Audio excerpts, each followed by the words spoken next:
remember going to the cavern, stay on the pathway, and steady the hand. Please don't touch the rock. They are the original entrance. They open up that hole 8 hours later, slid down the hill, back road, into this room, and this is what they discovered. A mile and a quarter today, under 27 acres of land. You'll get to see 47 acres. The entire cavern covers 64 acres, 6th in the world, and 4th in the United States. It's the largest cavern on the East Coast. Luray Caverns, located in the Shenandoah Valley of Virginia, is one of the most famous and largest cave systems in the United States.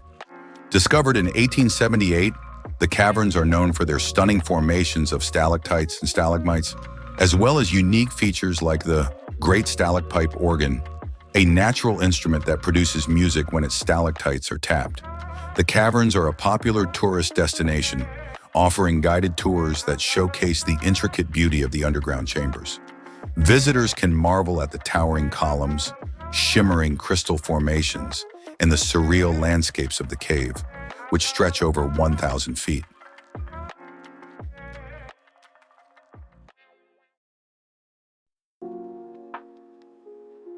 William Campbell, Andrew Campbell, and Benton Stebbins discovered this natural wonder on August 13, 1878. Scientists estimate the caverns to be about 450 million years old. Luray Caverns is a solution cave. Water mixed with carbon dioxide from the atmosphere creates a mild carbonic acid in the soil. When that solution seeps through the ground, coming in contact with the limestone layers, the acid hollows out the bedrock, creating these cavern rooms.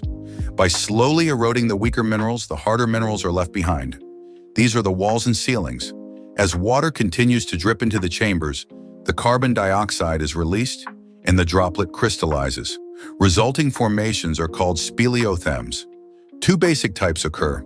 The rounded, upwardly protruding formations on the floor are called stalagmites, and their pointy counterparts hanging from the ceiling are stalactites. Cavern formations grow at the rate of 1 cubic inch every 120 years. 3 natural colorations are represented by the different types of minerals collected by water. The white is calcium carbonate in its pure form. The reddish-brown is iron oxide, and the grayish-black is manganese oxide. Any green color today is an algae growing due to moisture near a light source. There is a spring of water called Dream Lake that has an almost mirror-like appearance. Stalactites are reflected in the water, making them appear to be stalagmites. This illusion is often so convincing that people are unable to see the real bottom. It looks quite deep as the stalactites are higher above the water, but at its deepest point, the water is only around 20 inches deep. The lake is connected to a spring that continues deeper into the caverns. Flowstone draperies are abundant throughout the cavern, and one of the best examples is Saracen's Tent. The drapery formation can be found in all major rooms and ring like bells when struck heavily by the hand. Their origin, and also that of certain so-called scarfs and blankets, is from carbonates deposited by water, trickling down a sloping and corrugated surface. Streams and true springs are absent, but there are hundreds of basins, some of which are 50 feet in diameter and up to 15 feet in depth. The water in them contains carbonate of lime, which often forms concretions, called pearls, eggs, and snowballs, according to their size. On the fracture, these spherical growths are found to be radiated in structure. Calcite crystals line the sides and bottom of water-filled cavities. Variations of level at different periods are marked by rings, ridges, and ruffled margins. These are strongly marked about Broadus Lake and the curved ramparts of the castles on the Rhine. Here also are polished stalagmites, a rich buff slashed with white, and others like huge mushrooms with a velvety coat of red, purple, or olive-tinted crystals. In some of the smaller basins, it sometimes happens that, when the excess of carbonate acid escapes rapidly, there is formed, besides the crystal bed below, a film above, shot like a sheet of ice across the surface. One pool 12 feet wide is thus covered so as to show but a third of its surface. The quantity of water in the cavern varies greatly at different seasons. Hence, some stalactites have their tips underwater long enough to allow tassels of crystals to grow on them, which in a drier season are again coated over with stalactitic matter. and thus singular distortions are occasioned. Contiguous stalactites are often enwrapped thus until they assume an almost globular form, through which by making a section the primary tubes appear. Contorted stalactites may be caused by lateral outgrowths of crystals growing from the side of an active stalactite, or to deflections caused by currents of air, or to the existence of a diminutive fungus peculiar to the locality and designated from its habitat Mucostalactitis. The dimensions of the chambers included in Luray Caverns cannot be easily stated, due to the great irregularity of their outlines. There are several tiers of galleries, and the vertical depth from the highest to the lowest is 260 feet.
The Great Stalacpipe Organ in Luray Caverns was invented in 1954 by Mr. Leland W. Sprinkle of Springfield, Virginia, who worked at the Pentagon as a mathematician and electronics scientist.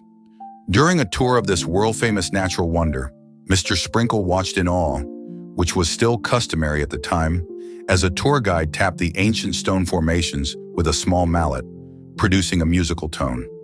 Mr. Sprinkle was greatly inspired by this demonstration, and the idea for a most unique instrument was conceived. He began his monumental 3-year project by searching the vast chambers of the caverns with the aid of 13 English tuning forks, tapping potential formations. Stalactites were selected from over 3.5 acres of the caverns and painstakingly altered to precisely match the tone needed to become part of what would eventually become the world's largest musical instrument. Electronic mallets were wired throughout the caverns and connected to a large 4-manual console. When a key is depressed, a tone occurs as the rubber-tipped plunger strikes the stalactite tuned to concert pitch. Today, the organ is played by activating an automated system which works in a manner like a child's music box. The organ is also fully capable of being played manually, as Leland Sprinkle did for many years.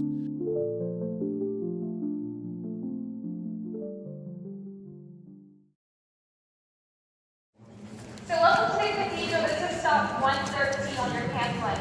So you're about to listen to music from the stalactites. It's pretty special. So when I press the button in just a moment, that button will trigger these solenoids or the mallets, and what will happen, they'll gently tap onto the stalactites. And thankfully this is a gentle tap. And when that happens, the crystals inside vibrate, and it creates a melody. So there's microphones to amplify the sound into this room. Now back to 1954, there's a gentleman named Leland Sprinkle.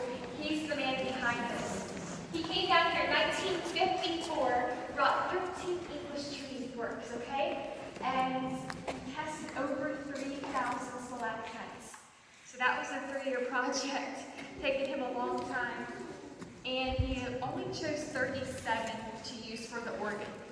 So this organ over here is special too because the keys are connected to the stalactites. If you were to walk up there and play on the organ, you would hear what you're about to listen to. Okay, so the game is only about 90 seconds, and the song is A Mighty Fortress Is Our God by Martin Luther. Are you ready? Yeah. All right, here we go.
The wishing well is a green pond with coins, 3 feet deep at the bottom. Like Dream Lake, the well also gives an illusion, however it is reversed. The pond looks 3 to 4 feet deep, but at its deepest point, it is actually 6 to 7 feet deep.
Luray Caverns, thumbs up, man. Definitely worth the tour. So cool.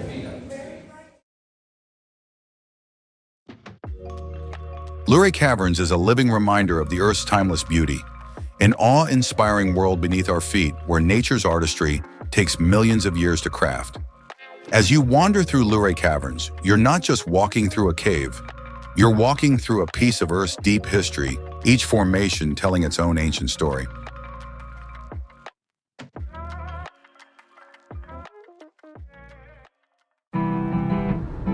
Unfortunately, this ended up being our last adventure in Virginia. The weather just did not want to cooperate for the rest of the trip.